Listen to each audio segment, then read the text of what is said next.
Welcome to the Trauma Informed video series. My name is Kanu. I'm a therapist, I'm a coach, and I am the principal and founder here at Kendall Consulting Group. We specialize in assisting companies hire the right fit, and we guide leaders to become trauma informed, fostering trauma informed practices in the workplace. So, thanks for joining me on this journey. I hope you're enjoying these bite sized videos. So, today is day 6 and we're talking about action oriented behaviors related to fight flight. And so I want to ask you a question. Can you think in your life someone that you know that is so jumpy? That can be at work, that can be in your social circles. And I'm sure some of you guys that know me are probably saying you, meaning me. I get it. I am that person. But I want to ask you this question also. Are you experiencing hyperarousal? So let's talk about it. But first, story time. When I was about 8 to 10 years old, a relative of mine, about the same age, male, would come visit every other weekend, it seemed like. So he didn't like me, you guys. And whenever he came over, things got really rough in my world. He would kick, shove, and even punch me sometimes. And to make it worse, as if it wasn't already bad, to make it worse, I hated bugs and he knew that. So in Zimbabwe, around that time when he would come, there would be so many grasshoppers for whatever reason. So he'd find them and then he would throw them at me or he would put it in my dress. The grasshopper is panicking. I'm panicking. So this went on for a while and it made me so jumpy and always on edge. So he would also hide on a corner and I'm coming and then he would scare the crap out of me and I would freeze. So fast forward to now, many years later, I am still so jumpy. And I'm like, why is this? And I actually figured it out very recently. Remember when I was saying that sometimes people can forget a memory?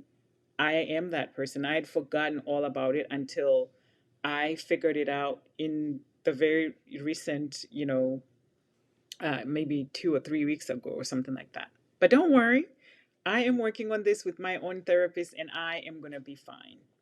So, hyperarousal. Hyperarousal occurs when an individual's body swiftly shifts into a heightened state of alertness, triggered by thoughts about trauma.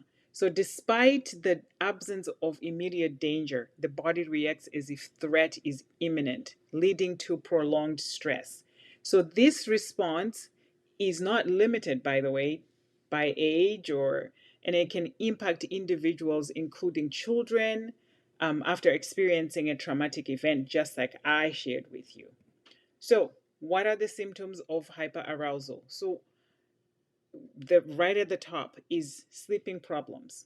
So, which is why when clients come to visit me, I always ask them, "Can you rate your sleep in the last 7 days?" 7 days meaning last saw them last week, and now I'm seeing them now. Rate it for me on an average on a scale of 1 to 10. I need to know where you are, and then I'll keep a score of what it is.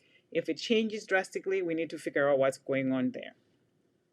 So there's also difficulties in concentrating, there's irritability, anger, angry outbursts, panic, constant anxiety, easily scared or startled, like I just shared about me, self-destructive behavior such as driving really fast or drinking too much or whatever other substances they may use, and then a heavy sense of guilt or shame that does affect the person. Okay, so some common events as to why these are the ones that may help lead to hyperarousal.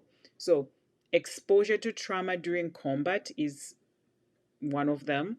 Physical abuse during childhood, sexual assault, physical assault, threats from a person who's carrying a weapon, and then car accident, sports accident, natural disasters, robbery or being mugged, fire, kidnapping, torture, life-threatening medical diagnosis sometimes, and also, very recently, terrorist attacks. All these things they lead to hyperarousal. And if they are not treated, this is what we don't want. You start to have anxiety, depression, drug and alcohol abuse. Remember when I was saying that even the things that we're seeing in people that are, addicted to substances, there's some underlying trauma there. So if you don't fix it, this is what will happen. End up having, drug and alcohol abuse, eating disorders, thoughts of suicide, and sometimes even attempting suicide. So please seek help before complications happen, because this is what we don't want. All right. I feel like I am rushing because I want to make this smaller and less than 6 minutes if I can. So, contemplation time. Consider the challenges associated with hyperarousal, especially when the perceived danger is not present. How might this prolonged stress affect your mental and physical health?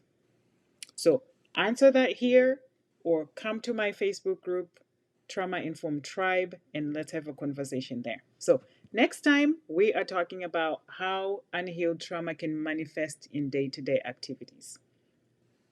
Thank you for joining me. I'm excited to continue providing you with these daily videos, and I will see you tomorrow. Till next time, love always.